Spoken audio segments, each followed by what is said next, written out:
papuri. Papasalamat tayo sa Panginoon. We praise the Lord. At patuloy po tayo nagpapasalamat. So, we are joined by Sister Maka. Ayan, nag-miss natin lahat. Salamat sa Panginoon. Patuloy po tayo nagpapasalamat sa Diyos.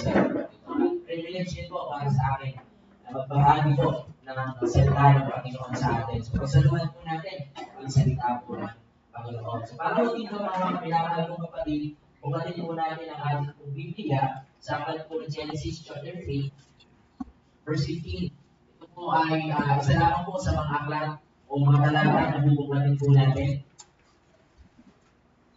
Kaya samahan niyo po ako again sa Genesis chapter 3. Ang sa pinakauna na aklat sa ating pong Biblia. Genesis chapter 3, verse 15. Patuloy po rin po tayong sasalbing sa ating pong tema na pag-asa at tuloy po na kapasuhan. Ano po? So, muli samahan niyo po ako sa Genesis chapter 3, verse 15. So, basahin niyo po. Ito po anong sinasabi ng salita ng Panginoon. Verse 15. Ikaw at ang babae, ang kausap po ang sinasabihan po dito ng Panginoon ay ang-ahas na nandaya kay Eva. Sa makatuwid po ay si Satanas. Sabi po dito, ikaw at ang babae ay mag-aaway. Ang lahi mo at ang lahi niya ay mag-aaway din. Tuturugin niya ang ulo mo at tutuklawin mo ang sahong niya. Ito ang sinasabi ng salita ng Panginoon ay isa rin ang dalangin.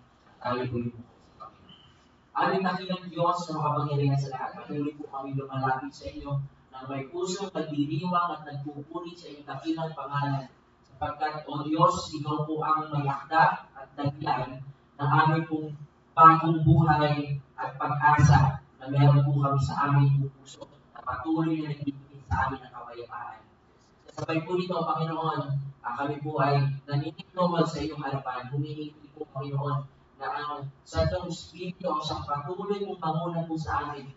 We understand, Panginoon, na ang mga text na babasahin ay lagi na po namin nalilinig. Maaaring ito po'y pamilya sa amin. Ngunit, Panginoon, dalangin po namin na ang iyong pong salitang ito, iyan po ito, paintindihan po namin sa aming pong isipan. Kung ito po ay magimo sa aming puso at mamukadkad at yumabong at magdulot sa amin ng pagpapago, O Diyos, patungo sa pagkakilala sa iyo. Tama po.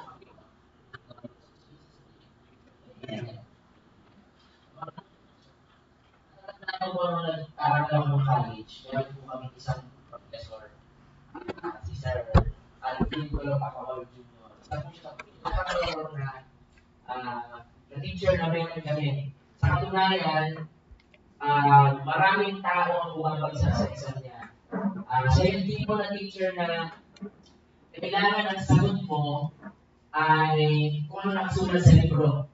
Na pag nagsulat ka, kahit parehong words, parehong thought lang, kahit pareho lang yung sinulat mo, pero hindi ka kung anong itinuro niya, kung anong nasa libro, mali o mayroong mga minus. So, dumating po ang panahon na magpa-final sa exam na kami. Marami po sa amin ang umaasa sa final sa exam na yun. Kasi pag pinagsak po yun, ay marami ang babagsak. Kasi ito na lang yung pinakapag-asa namin. Meron pong dumating na tawag. Sabi sa amin, Section 1 po kasi kami yun. Section 1, hindi na matutunan yung exam. System, inatake sa puso kasi natalo sa sabong. Yung mga kasama mga kaso, nagbunyi sila. Kasi, babagsakin sila eh. So, ang ibig sabihin po kasi, pag hindi nakapag-exam, ay automatic pasado na yun kasi hindi na natuloy ng instructor kasi ano siya, yung ganyan, acid na kumbaga meron na yan na sa masa. So ako hindi po ako natuwa yun kasi pasado na po ako sa kanya eh, nasa paborito po ako na estudyante. Kahit bumaksan ako ng finals, okay na ako, pasado na ako. So hindi ako nagbuti, pero hindi maintindihan yung expression ng mga kaklase ko, matutuwa pa sila, malulungkot pa sila.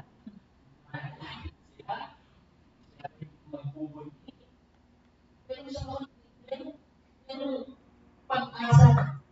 nakita ko sa mga mata nila, kasi hindi sila subject po natin.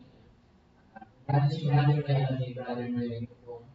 Kasi engine compassion na kailangan matutunan ng mga estudyante. Kaya po, yung pag-asang yun ay aking nakita sa aking mga kaibigan.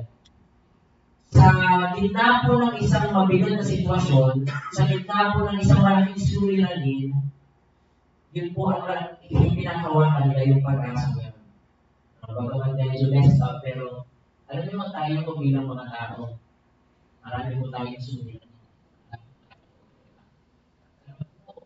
Meron tayo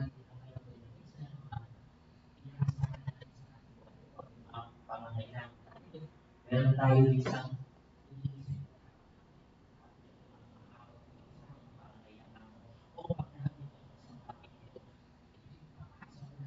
makakaligtas ako sa aking suliranin. Pero alam niyo po, pinamahal ko kapatid. Ito po, panahon ng kapasukan, ating po sanang isipin, tandaan, sa buhay, na ang pinakasagot, ang pinakapag-asa, ay dumating, 2,000 ang araw ng Pasko. Hindi mo December 25, hindi mo sinitiwan ng Pasko. Itong tao upang tugunan ang pinakamalaking problema ng ating mga tao. At yan po ang nag-aaral po natin sa pelikula ito.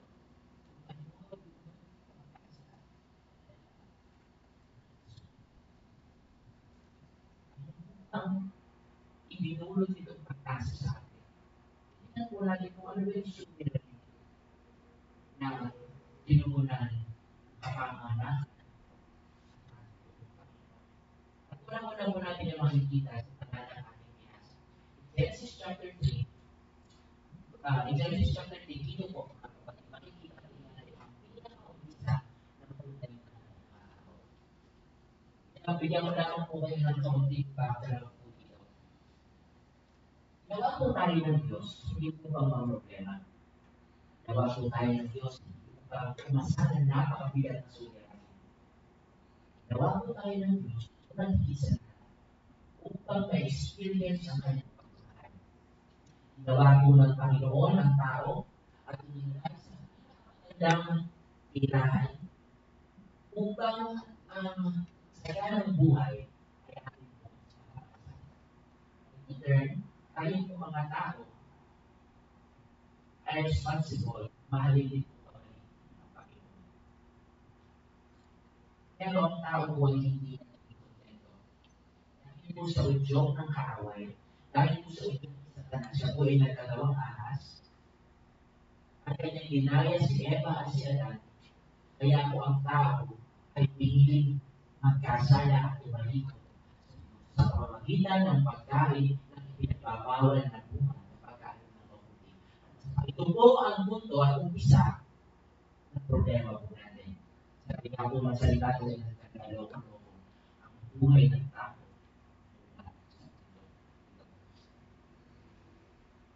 Sabi po ito mga kapatid, kung ano po ang kagandahan loob. Sabi po niya dito sa Genesis chapter 3, verse 15. Habang kausap niya ang ahas na nandaya po kay Eva, sabi po ng Panginoon, sabi po dito, ikaw at ang babae ay mag-aaway, at ang lahi mo at ang lahi niya ay mag-aaway. Dudurugin niya ang ulo mo at tutuklawin mo ang kanyang sako. Ito po ay pinangako ng Diyos na merong isang darating na tao na duduro at pupuksa sa diablo na naging punong dulo ng paghihirap natin.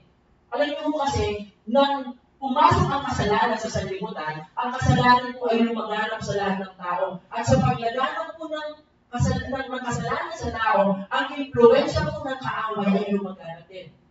Kaya Ano sabi nga po sa 2 Corinthians chapter 4, verse 4? Ang diablo ang bumubulan sa mata ng mga tao upang hindi nila makita ang liwanag ng mabuting balita. Kaya hindi wag tayo dapat magtaka kung bakit pag ang pinag-uusapan natin ay ang mabuting balita, nariyang pagtawanan tayo ng tao, nariyang hamakin tayo ng tao, nariyang kutsay tayo ng tao, nariyang tayo ay pagtawanan, or worse, patayin tayo. Bakit po? Sino ang mabuting balita ay laban kay Satanas, sa kasalanan, sa mga natin. Kasi nililihan sa tao. Yan po ang tunay na kalalayan sa tao wala sa Diyos. Na tao nasa kasalanan. Siya po ay bihag sa Satanas. At lahat ito po, ang Panginoon nagsasabi, mayroong darating na isang tao na dudurog sa ulo ng nagpapahirap. Tandaan ko po ng history lessons namin noong high school. High school lang. Doon po, ang mga hapon daw po ay pumunta dito. Sa Pilipinas. Alam niyo po yung mga comfort women's. Sila po ay mga kababaihang Pilipino na binihan ng mga hapon for the sole purpose of raping men. Imagine po natin, ano ang buhay ng mga tao. Up until now, hindi inaamin ng mga Japanese manila. Namatay naman yung pinakahuling biktima, yung pinakahuling comfort woman, hindi na nakukuha ang hustisya. Dahil sila po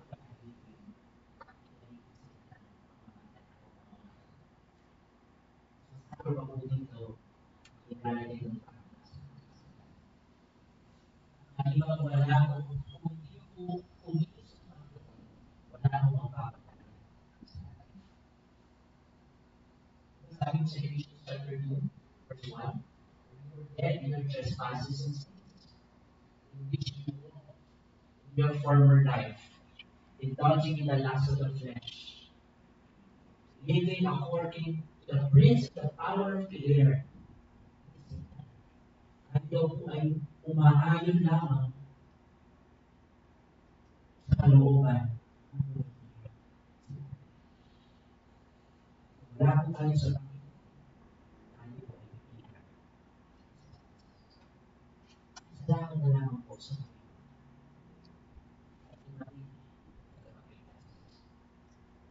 2,000 years ago, in the town of Bethlehem,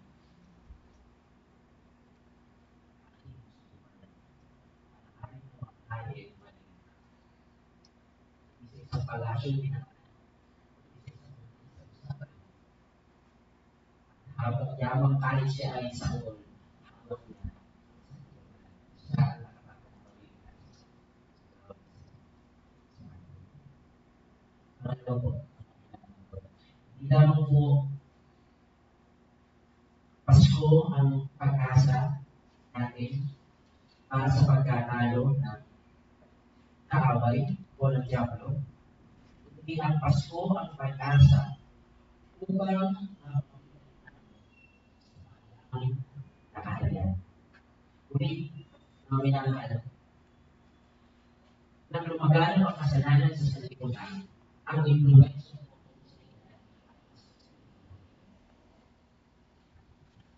unang mga tao ay iniinit lang. Wala ang relasyon sa Panginoong Jesus. Hindi pa inuugasan ng mayamang lugo ng Panginoon. Sa makiluwi ay walang pagkilala sa Diyos. At sa ginawa ni Kristo sa krus ng Kalbaryo, silang lahat ay nasa ilalim po ng presensya, influensya, at paghahari. Gaya ng Ephesians chapter 2 na binasa po natin, na ang paghahari po ni Satan ay nasa mga tao. Ay nasa mga tao ito. Na kung ano po ang sabihin at naisin ni Satan, yun po ang mangyayari sa atin.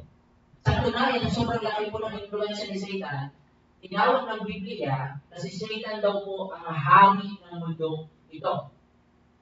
This world is running, it's operating under the power of Satan. Para saan? Upang mas lalong buhawin ang tao. Kasi nagtataka tayo o nagtanong, bakit ba masarap ang bawal? Because Satan made it possible. Sa kanya, maraming pera. Napansinin po natin, kahit yung mga tao sobra-sobra na pera, nagnanakaw pa rin. Bakit po? Kasi hindi po ako masama. Hindi po ako masarap.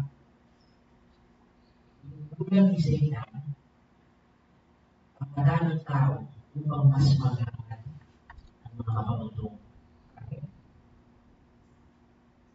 Ito tayo sa biyaya ng Panginoon. Siya po ay nangako na mayroong isang darating na magtatatag ng kanyang kaharian habang buhay. Ito po natin sa 2 Samuel chapter 7. Sabi po ng salita ng Panginoon.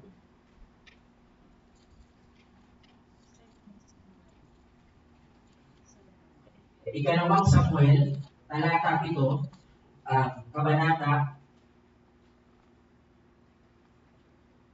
13, 13. Ay, ito po sinasabi ng salita ng Panginoon.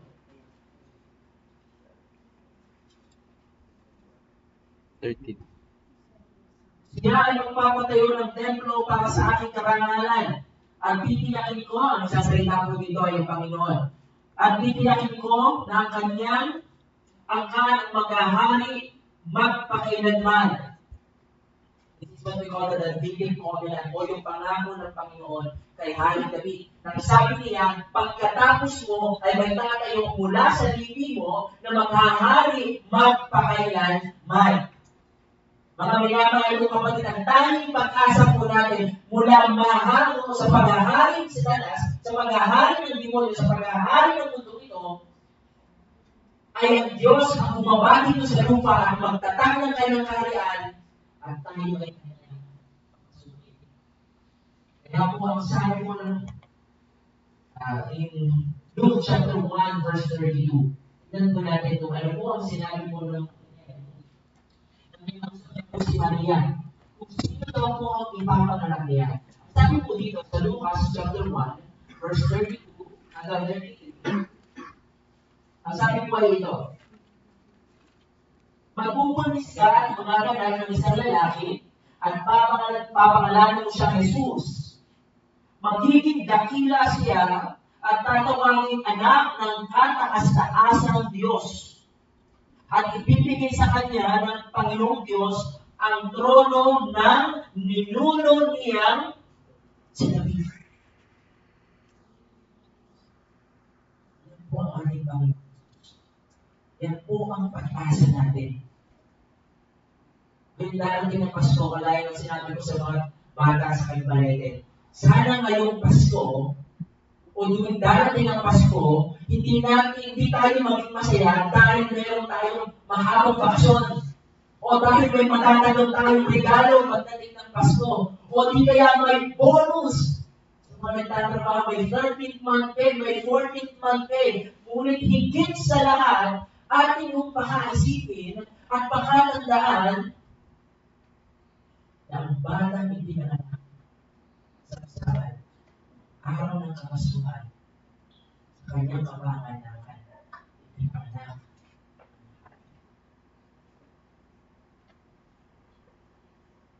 Tayo po, mga tao, tayo po ay maaaring mapagilan lamang sa kaharian ng Diyos po ito at maalis sa panahari po sa tanas.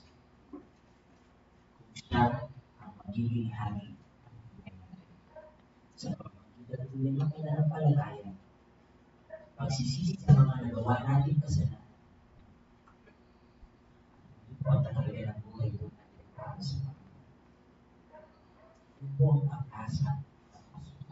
Kaya ngayon po sa kailangan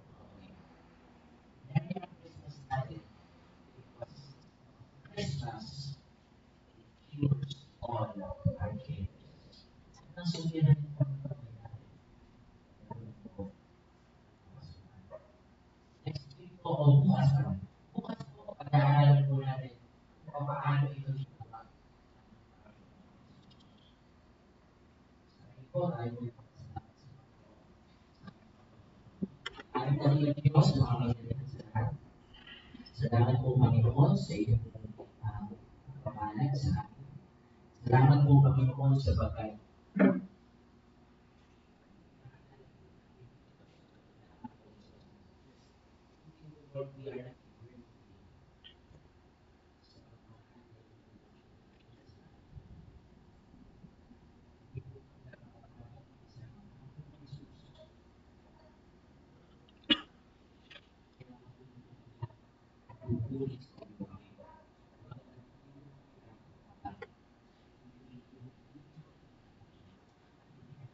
Sa amin ang buhay